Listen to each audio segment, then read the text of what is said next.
c'est vrai que je suis de l'église La Compassion, mais je commence à avoir peur, hein. Non, s'il vous plaît, restez concentrés sur la vidéo. Je commence à avoir peur, hein. Mais papa, s'il vous plaît, n'oubliez jamais ce que vous avez dit une fois. Jamais, n'oubliez jamais. Une femme chrétienne ne peut pas demander divorce. Après avoir écouté d'innombrables audios de Blanche Tounassi, la défunte épouse du pasteur Marcelo Tounassi, je suis profondément convaincue que les causes du décès de cette dame sont très douteuses. Dans la plupart des audios de Blanche Tounassi, elle dit vouloir divorcer. Nous savons que le pasteur Marcelo est un pasteur prominent, connu par beaucoup dans la vie réelle comme sur les réseaux sociaux. Qu'on dise que ce pasteur soit divorcé ou qu'on dise que sa femme l'a divorcé, l'aurait détruit. C'est d'ailleurs pour cela que je fais cette vidéo. Une vidéo qui vous appelle à pétitionner avec moi. Je n'ai jamais fait une vidéo pareille. Et je n'ai aucune affiliation avec le pasteur Marcelo Tounassi. Je ne suis d'ailleurs même pas chrétienne. Je suis juste une citoyenne qui est convaincue qu'une femme soit décédée dans des circonstances douteuses et enterrée sans autopsie aucune. Donc, je lance cette pétition pour qu'une enquête soit lancée et le corps de Blanche Tounassi soit exhumé pour découvrir les vraies causes de son décès. Je suis sûre que je ne suis pas la seule à soupçonner que cette femme est décédée de causes douteuses. Qu'un pasteur supprime son épouse n'est pas quelque chose d'impossible.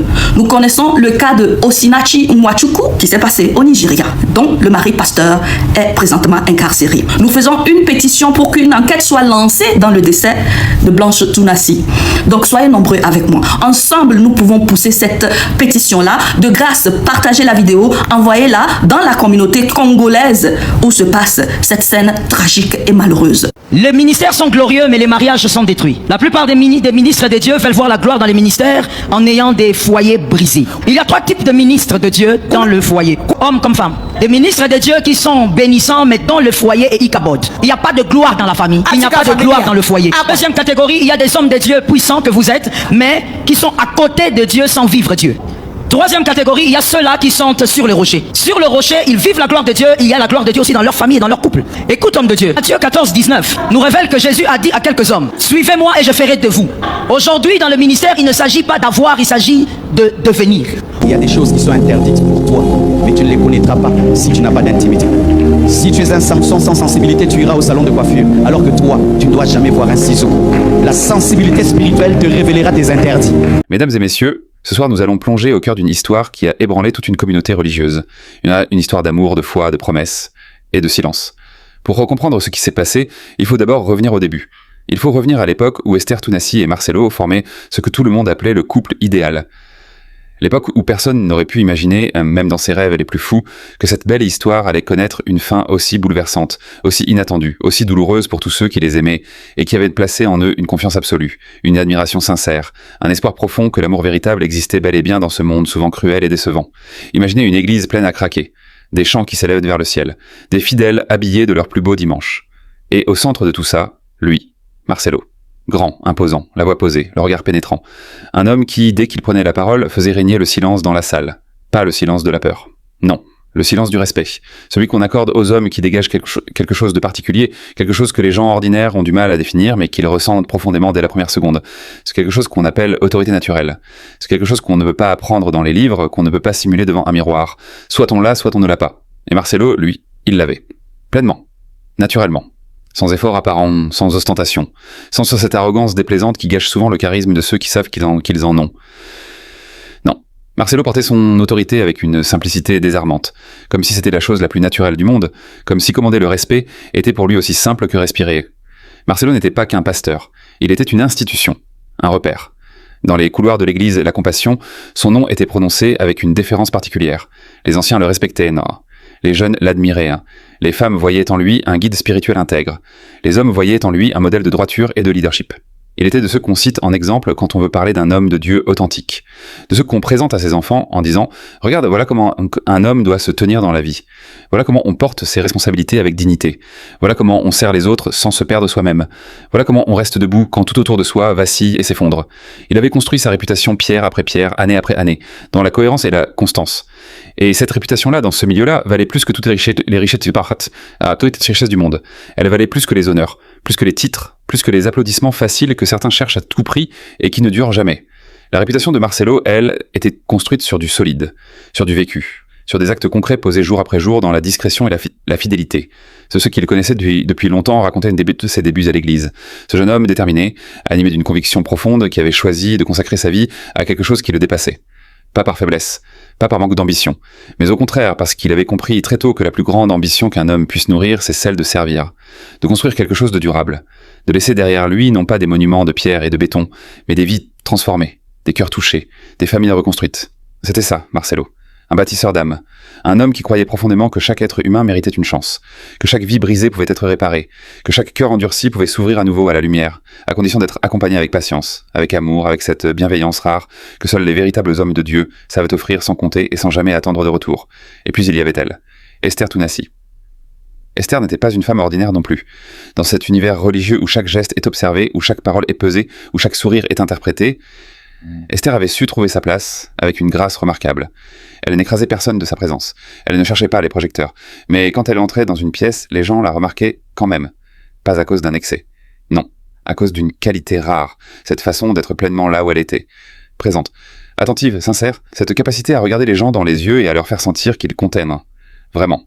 Pas de manière tout professionnelle ou calculée, mais de cette façon naturelle et chaleureuse qui est le propre des êtres véritablement généreux, des êtres qui donnent sans calcul, qui sourient sans arrière-pensée, qui écoutent sans impatience, qui consolent sans jugement. Esther était de ces femmes-là, et dans un monde où la générosité authentique se raréfie de jour en jour, une telle femme était un trésor. Esther avait grandi dans la foi. La foi n'était pas pour elle un habit du dimanche qu'on enfile et qu'on enlève selon les circonstances. C'était quelque chose de viscéral, d'ancré dans ses os, dans sa chair, dans sa manière de respirer et d'exister. Elle priait non pas parce qu'il le fallait, mais parce qu'elle en avait besoin. Parce que la prière était pour elle comme l'eau pour le corps asséché, comme l'air pour les poumons. Une nécessité vitale, une conversation intime avec quelque chose de plus grand qu'elle, à laquelle elle revenait chaque matin et chaque soir avec la même ferveur, la même humilité, la même gratitude sincère. Ceux qui la voyaient prier disaient qu'il y avait quelque chose de particulier dans sa façon de se tenir devant Dieu, quelque chose d'abandonné, quelque chose de vrai, pas de la performance, pas du spectacle, juste une femme et sa foi, juste Esther et son Dieu. Ensemble, Marcelo et Esther formaient ce couple que les fidèles montraient du doigt, dans le bon sens du terme. Quand on voulait parler de mariage réussi, on parlait d'eux. Quand on voulait parler d'union bâtie sur des fondations solides, on parlait d'eux. Quand on voulait donner l'exemple aux jeunes couples qui débutaient dans la vie à deux et qui cherchaient des modèles à suivre, on parlait d'eux. Ils étaient devenus, presque malgré eux, un symbole. Le symbole que l'amour véritable existait. Que deux personnes pouvaient choisir de s'engager l'une envers l'autre devant Dieu et devant les hommes et tenir cette promesse avec dignité, avec constance. Avec cette fidélité quotidienne, silencieuse et obstinée qui est la vraie nature de l'amour durable. Pas l'amour des films et des chansons, pas l'amour qui brûle et qui consume, mais l'amour qui tient, l'amour qui reste, l'amour qui choisit chaque matin de continuer malgré les imperfections, malgré les déceptions, malgré les jours gris et les nuits difficiles. Cet amour-là, Marcelo et Esther semblaient l'incarner avec une évidence désarmante. Les voir ensemble, c'était rassurant.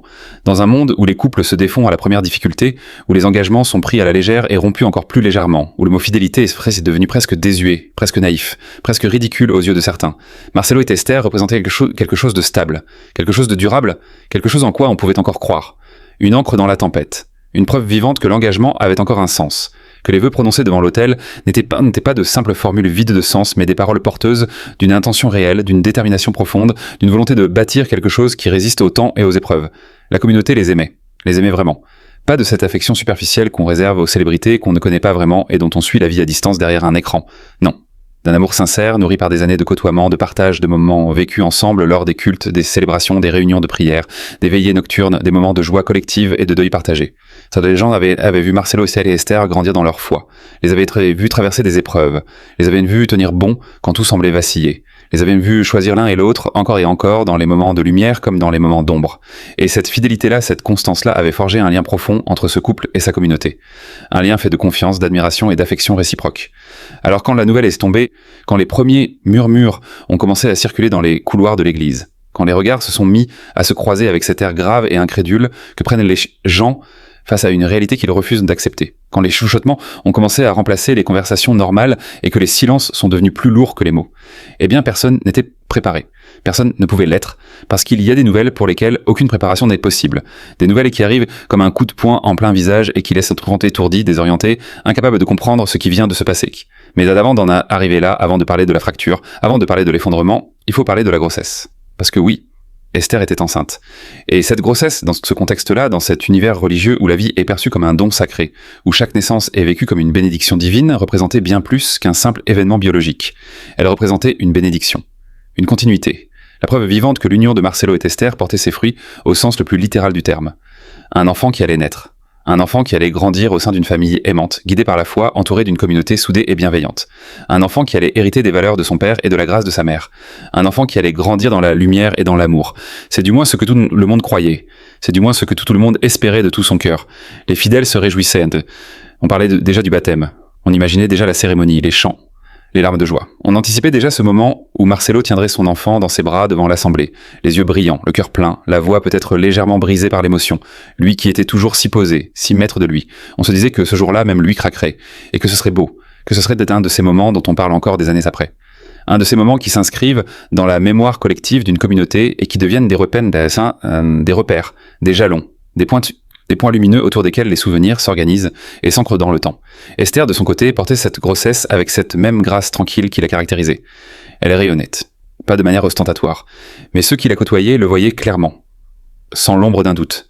Cette lumière particulière qui habite certaines femmes enceintes et qui semble dire au monde entier « Regardez, quelque chose de grand est en train de se passer, quelque chose qui dépasse les mots. » Quelque chose de sacré, une vie nouvelle qui prend forme dans le silence et dans la chaleur, un être nouveau qui se prépare à découvrir ce monde. Et cette femme-là, cette Esther-là qui portait en elle cette vie précieuse, semblait avoir atteint une plénitude nouvelle, un équilibre nouveau, une paix intérieure que même sa foi profonde n'avait pas encore tout à fait réussi à lui donner. Et Marcelo ? Marcelo semblait heureux, profondément heureux. Cet homme qui avait consacré sa vie à l'Église, à Dieu, à sa communauté, allait maintenant consacrer une partie de lui-même à un enfant. Son enfant, chair de sa chair, sang de son sang. L'héritier de ses valeurs, de ses convictions, de sa vision du monde. Il y avait dans ses yeux, quand on lui parlait de la grossesse, quelque chose de différent. Une douceur supplémentaire, une vulnérabilité assumée, une tendresse nouvelle qui transparaissait à travers sa façade habituelle de force et d'autorité, comme si la perspective de devenir père avait ouvert en lui une porte que même la foi n'avait pas encore réussi à franchir complètement. Une porte sur quelque chose d'intime, de fragile, de précieux, quelque chose qu'il n'avait encore montré à personne. Ou peut-être seulement à Esther, dans l'intimité de leur foyer, dans le silence de leur nuit, dans ces moments secrets que seuls les couples véritablement proches partagent et qui constituent la vraie substance d'une union. Voilà quel était le tableau. Voilà quelle était la réalité de ce couple aux yeux du monde, aux yeux de leur communauté, de tous ces gens qui les aimaient et leur faisaient confiance. Un homme de Dieu respecté et admiré. Une femme gracieuse et profondément aimée. Un mariage solide comme le roc. Une grossesse célébrée comme une bénédiction. Un avenir qui semblait tracé, lumineux, plein de promesses. Tout le monde voyait ça. Tout le monde croyait ça. Tout le monde s'appuyait sur ça. Mais derrière les murs de cette belle image, quelque chose se fissurait en silence. Quelque chose que personne ne voyait. Ou peut-être que certains voyaient. Mais préféré ne pas voir. Parce que parfois, regarder la vérité en face demande un courage que tout le monde n'a pas. Parce que parfois, il est plus confortable de croire aux contes de fées plutôt que d'accepter que la réalité est infiniment plus complexe, infiniment plus douloureuse, infiniment plus difficile à porter que ce qu'on nous montre en surface. Parce que parfois, les plus belles façades cachent des fissures les plus profondes. Et les couples qui semblent les plus solides sont parfois ceux qui souffrent le plus dans le silence et dans la discrétion. Et cette fissure invisible, silencieuse, creusée dans l'obscurité des nuits et des non-dits, alimentée par des blessures que personne ne voyait et des douleurs que personne ne soupçonnait, allait finir par tout faire s'effondrer. Pas progressivement, pas doucement, pas de la manière ordonnée et prévisible dont on aimerait que les choses se terminent quand elles doivent se terminer. Non, brutalement, soudainement, sans crier gare, comme un séisme qui frappe sans prévenir et qui laisse tout le monde debout dans les décombres, hébété, incapable de parler, incapable de bouger, à se demander comment quelque chose d'aussi solide en apparence a pu s'effondrer aussi vite, aussi totalement, aussi irrémédiablement. La grossesse était là. L'enfant grandissait dans le ventre d'Esther, ignorant tout du drame qui se jouait autour de lui. Et pourtant, quelque part dans cette histoire, une décision allait être prise. Une décision radicale. Une décision qui allait tout changer. Pour Esther. Pour Marcelo. Pour l'enfant à naître. Et pour toute une communauté qui allait devoir faire face à une réalité qu'elle n'avait pas vu venir et pour laquelle elle n'était absolument pas préparée. Une communauté qui allait devoir apprendre à tenir debout sur des bases qu'elle croyait inébranlables et qui venaient de trembler sous ses pieds. Une communauté qui allait devoir trouver en elle-même des ressources de foi et de résilience qu'elle ne savait pas encore posséder. Mais ça, c'est la suite de l'histoire. Ce soir, retenez une chose. Il était une fois un couple que tout le monde aimait. Un couple qui semblait avoir tout pour être heureux. Un couple sur lequel une communauté entière avait projeté ses espoirs, ses rêves, sa foi en l'amour durable, sa conviction que certaines choses dans ce monde résistent au temps et aux épreuves. Et cet amour-là allait se briser, pendant que l'enfant dormait encore dans le ventre de sa mère, pendant que les fidèles priaient encore pour leur bonheur, pendant que personne ne voyait venir ce qui allait changer à jamais le visage de cette communauté et l'image que ses membres avaient d'eux-mêmes et de leur foi. jour au lendemain, a semblé disparaître de la surface de la Terre sans laisser la moindre trace, sans laisser le moindre signe, sans que personne puisse expliquer avec certitude ce qui lui était arrivé et où il se trouvait désormais. Parce que voilà la réalité, mesdames et messieurs, et il faut l'accepter telle qu'elle est, sans détour, sans euphémisme, sans cette tendance confortable que nous avons tous à atténuer les vérités qui dérangent. Personne ne sait où est cet enfant. Ou du moins, ceux qui le savent ne parlent pas. Et ce silence-là, dans un milieu où tout finit toujours par se savoir, dans une communauté où les nouvelles circulent à la vitesse de la lumière et où il est pratiquement impossible de garder un secret bien longtemps, ce silence-là est en lui-même une information. En lui-même, une réponse partielle à une question que beaucoup n'osent même pas formuler à voix haute tellement elle leur fait peur. Tellement les réponses possibles qu'elle appelle sont douloureuses et difficiles à porter. Revenons en arrière. Revenons à cette époque pas si lointaine où la grossesse d'Esther était une nouvelle que tout le monde célébrait, où le ventre rond d'Esther était visible lors des cultes, lors des réunions, lors des rassemblements communautaires, où les fidèles s'approchaient d'elle avec des sourires chaleureux, des mots doux, des bénédictions prononcées à voix basse ou à voix haute selon le tempérament de chacun, où les femmes de l'Église lui prodiguaient leurs conseils, partageaient leurs expériences, lui transmettaient cette sagesse pratique et tendre que les mères transmettent aux futures mères depuis la nuit des temps, où les hommes adressaient à Marcelo ces regards complices et fiers que les pères et les futurs pères s'échangent entre eux quand ils se reconnaissent dans une même expérience fondatrice et universelle. Cet enfant était réel, cet enfant était attendu. Cet enfant avait déjà une existence sociale, une existence affective, une existence dans les cœurs et dans les esprits de toute une communauté bien avant d'avoir une existence physique dans ce monde. Il était aimé avant d'être né, il était espéré avant d'être là. Il était déjà, d'une certaine manière, le fils ou la fille de toute une église, l'enfant de toute une communauté qui projetait sur lui ses espoirs les plus profonds, ses rêves les plus tendres, sa foi la plus sincère en la continuité de la vie et en la bonté fondamentale de l'existence. Et puis le divorce est arrivé. Et avec le divorce, le silence. Un silence progressif, graduel, qui s'est installé autour de la grossesse d'Esther, comme une brume matinale s'installe sur un paysage et efface peu à peu les contours des choses qu'on croyait connaître. On a cessé de parler du bébé dans les conversations, on a cessé de poser des questions sur la grossesse, on a cessé d'anticiper la naissance avec cette joie ouverte et partagée qui avait caractérisé les premiers mois. Comme si, avec la rupture de l'union conjugale, la grossesse elle-même était devenue un sujet délicat, un terrain miné, une réalité dont on ne savait plus trop quoi faire et qu'on préférait donc ignorer plutôt que d'avoir à naviguer dans les eaux troubles et douloureuses de ce qu'elle représentait désormais. Et puis les semaines ont passé, les mois ont passé, et le moment de la naissance est arrivé, ou aurait dû arriver. Et là, le silence est devenu total, absolu, impénétrable. Pas d'annonce, pas de faire-part, pas de photos sur les réseaux sociaux avec ce titre triomphant et ému que les jeunes parents postent toujours. Elle est arrivée, notre bonheur est complet. Rien. Le néant, un vide béant là où aurait dû se trouver la nouvelle la plus joyeuse, la plus attendue, la plus célébrée de toutes. Un silence qui en disait long. Un silence qui pesait des tonnes. Un silence que personne ne savait comment interpréter mais que tout le monde ressentait comme profondément anormal, profondément troublant, profondément révélateur de quelque chose qu'on ne comprenait pas encore mais dont on sentait intuitivement qu'il fallait avoir peur. Où était l'enfant ? Cette question simple, directe, apparemment anodine, est devenue la question centrale de toute cette histoire. La question autour de laquelle tout gravitait. La question à laquelle personne ne pouvait ou ne voulait répondre clairement. Et cette absence de réponse, ce refus ou cette incapacité à lever le voile sur ce mystère, a alimenté toutes sortes de spéculations, toutes sortes de théories, toutes sortes d'hypothèses plus ou moins douloureuses, plus ou moins plausibles, plus ou moins respectueuses de la douleur des personnes concernées. Certains ont dit que l'enfant était né, mais qu'Esther avait choisi de le tenir à l'écart de la communauté, de le protéger de cette situation chaotique et douloureuse, de lui offrir un départ dans la vie loin des regards, loin des jugements, loin du poids, d'une histoire qui n'était pas la sienne et dont il ne méritait pas de porter le fardeau dès ses premiers jours d'existence. Cette hypothèse-là, beaucoup l'ont adoptée parce qu'elle était la plus douce, la plus acceptable, la plus conforme à l'image qu'ils avaient d'Esther. Une femme aimante, protectrice, capable de mettre les besoins de son enfant bien avant les siens propres et bien avant les attentes de la communauté.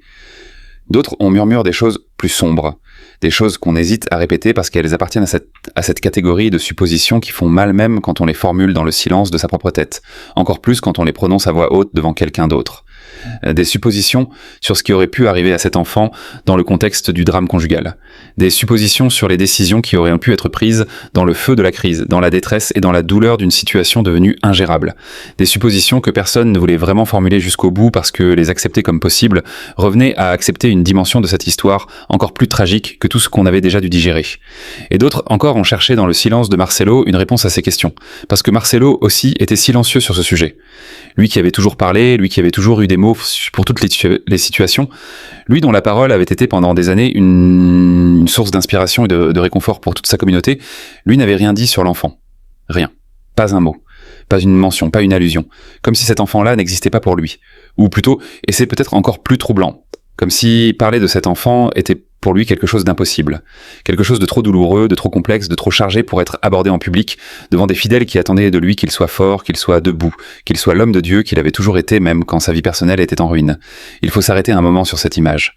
Un homme de Dieu, un pasteur, un guide spirituel, un homme dont le ministère est précisément d'accompagner les autres dans leurs épreuves, de leur tendre la main dans la tempête, de leur rappeler que la foi est une ancre et que Dieu ne les abandonne pas même dans les moments les plus sombres.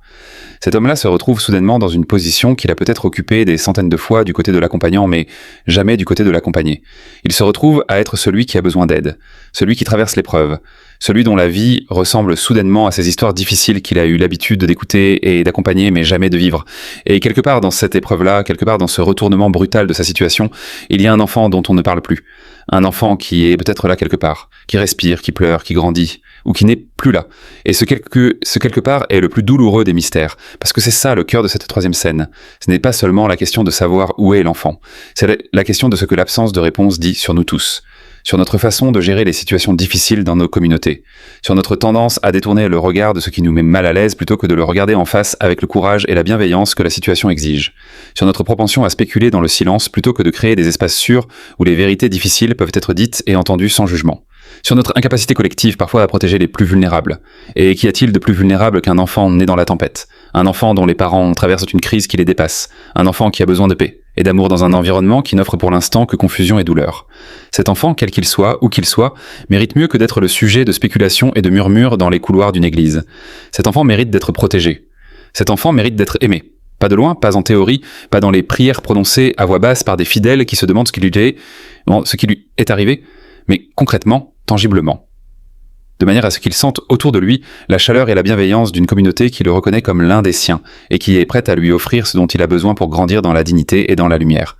Et pourtant, cet enfant est absent. Absent des conversations, absent des nouvelles, absent de toutes les histoires qui circulent sur cette affaire et qui n'en finissent plus de faire le tour de la communauté. Absent comme si sa naissance elle-même était devenue un secret, une honte, quelque chose qu'il fallait cacher plutôt que célébrer. Et cette absence-là, cette invisibilité d'un être humain qui n'a rien demandé à personne, qui n'a choisi ni ses parents ni les circonstances de sa naissance, cette absence-là est peut-être la chose la plus douloureuse de toute cette histoire, plus douloureuse que le divorce lui-même, plus douloureuse que la chute de l'image de Marcelo, plus douloureuse que la brisure du couple symbole, parce qu'elle implique un enfant, et qu'un enfant ne devrait jamais payer le prix des erreurs et des douleurs des adultes qui l'entourent. Où est cet enfant ce soir? Est-il dans les bras de sa mère quelque part loin de tout ce bruit et de toute cette agitation? Est-il en sécurité? Est-il heureux? Est-il entouré de l'amour dont il a besoin pour se construire et pour grandir? Ou est-il quelque part dans l'incertitude, dans l'instabilité, bercé non pas par des chants de joie comme ceux qu'on avait imaginés pour son baptême, mais par les échos sourds d'un drame familial et communautaire qui dépasse largement ce qu'un tout petit être humain devrait avoir apporté? Ces questions, mesdames et messieurs, n'ont pas de réponse ce soir. Ces questions restent ouvertes, ces questions restent douloureuses, et c'est peut-être là leur fonction. Nous empêcher de fermer ce dossier trop vite, nous empêcher de passer à autre chose comme si de rien n'était, nous obliger à rester dans l'inconfort de ne pas savoir, dans l'inconfort de l'incertitude, jusqu'à ce que la vérité finisse par se faire jour. Parce que la vérité finit toujours par se faire jour. C'est peut-être la seule certitude qu'on peut se permettre ce soir. La seule chose sur laquelle on peut compter dans cette histoire où tout ce qu'on croyait savoir s'est révélé fragile et incertain. La vérité sur cet enfant émergera un jour, peut-être bientôt. Peut-être plus tard, peut-être de la bouche d'Esther elle-même, le jour où elle se sentira prête à parler, le jour où elle aura trouvé la force et l'espace pour raconter sa version de cette histoire que tout le monde raconte sans elle depuis trop longtemps, peut-être de la bouche de Marcelo, le jour où le poids du silence deviendra plus insupportable que le poids de la vérité. Peut-être d'une tierce personne, quelqu'un qui sait, quelqu'un qui a vu, quelqu'un dont la conscience finira par l'emporter sur la loyauté ou sur la peur. Mais en attendant ce jour, en attendant cette vérité, la communauté doit apprendre à vivre avec ce mystère, doit apprendre à porter cette incertitude, doit apprendre à faire la paix avec le fait qu'il existe des situations dans la vie qui ne se résolvent pas dans l'immédiat, des questions qui restent sans réponse pendant un temps qui semble insupportablement long, des blessures qui demandent beaucoup plus de temps qu'on ne le voudrait pour commencer à cicatriser. Et peut-être que c'est là la leçon la plus profonde de toute cette histoire. Pas la leçon sur le mariage ou sur le divorce, pas la leçon sur les apparences et les réalités cachées, mais la leçon sur la vulnérabilité, sur notre vulnérabilité commune en tant qu'êtres humains, sur le fait que nous sommes tous, à un moment ou à un autre, dans une situation où nous avons besoin de plus que ce que nous pouvons nous donner à nous-mêmes, où nous avons besoin les uns des autres, où nous avons besoin d'une communauté qui ne détourne pas le regard, qui n'alimente pas les rumeurs, mais qui tend la main, qui offre un abri, qui dit « Quelle que soit la vérité, quelle qu'elle soit, nous sommes seuls, là, nous ne jugeons pas, nous accompagnons ». Esther a besoin de ça, Marcelo a besoin de ça. Et par-dessus tout, cet enfant fantôme dont personne ne connaît encore vraiment l'histoire, cet enfant a besoin de ça plus que quiconque. Il a besoin de savoir, quand il sera en âge de comprendre, que quelque part dans ce monde, il y a des gens qui ont pensé à lui. Des gens qui se sont posé des questions à son sujet. Des gens qui ont refusé de l'oublier, même quand son existence est devenue un sujet inconfortable. Des gens qui ont gardé pour lui une place dans leur cœur, même quand il était absent de leur vie. Parce que c'est ça, en fin de compte, ce que signifie appartenir à une communauté. Ce n'est pas seulement se réjouir ensemble dans les moments de joie. C'est aussi s'interroger ensemble dans les moments de mystère. C'est aussi souffrir ensemble dans les moments de douleur. C'est aussi chercher ensemble la vérité quand elle se dérobe. C'est aussi refuser de laisser tomber ceux qui sont vulnérables, ceux qui sont absents, ceux qui n'ont pas encore de voix pour se faire entendre et qui comptent sur nous pour ne pas les oublier. Cet enfant compte sur nous pour ne pas l'oublier. Où es-tu ce soir? Qui veille sur toi? Qui te raconte des histoires avant que tu t'endormes? Qui embrasse ton front quand tu pleures? Qui te regarde avec ses yeux remplis d'un amour absolu et inconditionnel que seuls les parents savent avoir pour leurs enfants? Ces questions simples, ces questions universelles, ces questions que tout être humain devrait pouvoir se poser à ton sujet avec la certitude d'une réponse rassurante. Ce soir, pour toi, elle reste sans réponse. Et cette absence de réponse est le plus lourd des silences que cette histoire ait produit. Mesdames et messieurs, 3 scènes. 3 chapitres d'une même histoire. L'amour qui semblait solide, le divorce qui a tout fait vaciller, et l'enfant fantôme dont le mystère plane encore sur toute cette communauté comme une question à laquelle personne n'a encore osé ou pu répondre vraiment. Cette histoire n'était pas terminée. Cette histoire n'a pas encore dit son dernier mot. Et nous continuerons à la suivre avec toute l'attention, tout le respect et toute l'humanité qu'elle mérite. Là où même les plus sceptiques, même ceux qui avaient peut-être pressenti quelque chose sans oser le formuler, même eux ont été saisis par une stupeur profonde, un vertige intérieur, cette sensation désagréable et troublante que le sol se dérobe sous vos pieds et que tout ce en quoi vous croyez vient d'être remis en question d'un seul coup, sans préavis, sans ménagement, sans la moindre considération pour votre capacité à absorber le choc. Parce que ce soir, nous parlons d'un divorce. Pas n'importe quel divorce. Pas le divorce banal et tristement ordinaire de 2 personnes qui se sont éloignées progressivement et qui finissent par se séparer dans une sorte de résignation mutuelle et silencieuse. Non. Nous parlons d'un divorce prononcé pendant une grossesse. Nous parlons d'une femme qui a choisi de quitter son mari alors qu'elle portait encore son enfant dans son ventre.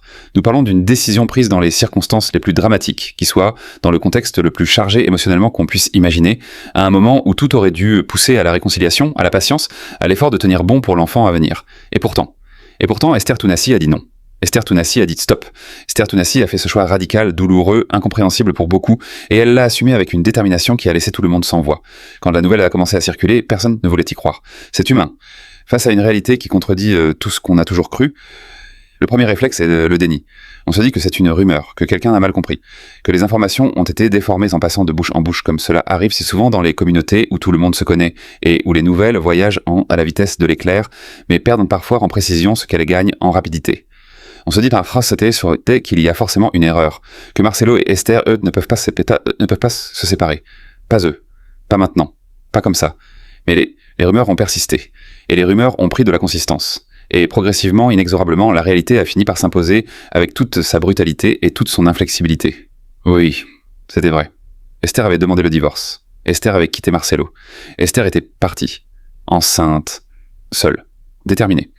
Et cette certitude-là, une fois installée dans les esprits, a provoqué un séisme dont les répliques ont continué à se faire sentir longtemps, très longtemps après que la poussière soit retombée. Il faut comprendre ce que représentait ce divorce dans ce contexte précis, pour saisir à quel point il a ébranlé les fondations de toute une communauté. Dans l'univers de l'Église et la compassion, le mariage n'était pas une simple formalité administrative. Ce n'était pas un contrat qu'on signe un jour et qu'on peut rompre le lendemain si les circonstances changent ou si l'envie passe. Non, le mariage était un sacrement, un engagement solennel pris devant Dieu et devant les hommes, une promesse sacrée que l'on ne rompt pas à la légère, une alliance que l'on considère comme indissoluble, comme éternelle, comme supérieure aux aléas de la vie terrestre et aux fluctuations des sentiments humains. C'est dans cet univers-là que Marcelo et Esther avaient prononcé leurs vœux. C'est dans cet univers-là que leur union avait été célébrée et bénie. Et c'est dans cet univers-là que la rupture de cette union allait résonner comme un blasphème aux oreilles de certains, comme une trahison, comme un sacrilège. Et puis il y avait la question du timing, parce que ce n'était pas n'importe quel moment. Ce n'était pas une séparation intervenant après des années de distance et de désaffection progressive. Non. Esther était enceinte. L'enfant était là, présent réel, grandissant de jour en jour dans son ventre. Cet enfant que tout le monde attendait. Cet enfant que tout le monde aimait, déjà. Cet enfant qui n'avait pas encore poussé son premier cri dans ce monde, et qui se retrouvait déjà au cœur d'un drame qu'il n'avait pas choisi, et dont il ne comprendrait l'ampleur que bien des années plus tard, si tant est qu'on lui explique un jour ce qui s'est vraiment passé. Divorcer pendant une grossesse, c'est une décision qui ne se prend pas à la légère. C'est une décision qui suppose une souffrance tellement grande, une situation tellement insupportable, une douleur tellement profonde, que même la perspective de traverser seule les derniers mois d'une grossesse et d'accoucher sans son mari à ses côtés devient préférable à la continuation d'une vie commune devenue impossible. Qu'est-ce qui avait bien pu se passer entre ces deux-là ? Voilà la question que tout le monde se posait. Voilà la question qui tournait en boucle dans les esprits, dans les conversations à voix basse, dans les regards échangés après le culte du dimanche. Qu'est-ce qui avait pu briser quelque chose qui semblait si solide? Qu'est-ce qui avait pu pousser Esther à prendre une telle décision à un tel moment? Qu'est-ce que Marcelo avait fait ou n'avait pas fait pour en arriver là?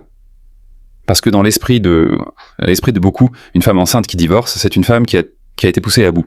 C'est une femme qui a essayé, qui a patienté, qui a espéré, qui a prié, qui a tout tenté avant d'en arriver à cette extrémité. Personne ne prend cette décision-là de gaieté de cœur. Personne ne prend cette décision-là sans avoir épuisé toutes les autres options. Et cette certitude-là, profondément ancrée dans les esprits, a commencé à jeter une ombre sur la figure de Marcelo, sur cet homme que tout le monde admirait, sur cet homme de Dieu que tout le monde respectait. Parce que c'est ça, la vraie blessure dans cette histoire. Ce n'est pas simplement la séparation de deux personnes qui avaient cessé de s'aimer.